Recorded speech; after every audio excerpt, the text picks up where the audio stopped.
il y a le PER bancaire et le PER assurantiel.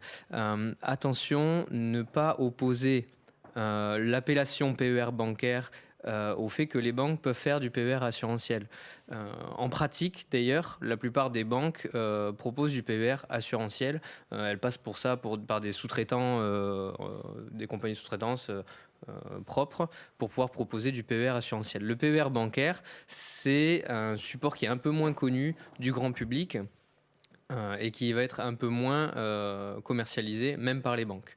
En fait, le PER bancaire, qu'est-ce que c'est? C'est un compte titre. Un compte titre qui est dédié à la retraite. Alors un compte titre, c'est quoi?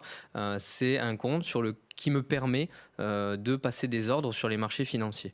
Donc l'objectif finalement d'un compte titre, si on veut synthétiser, c'est de posséder des actions, des obligations directement dans son contrat.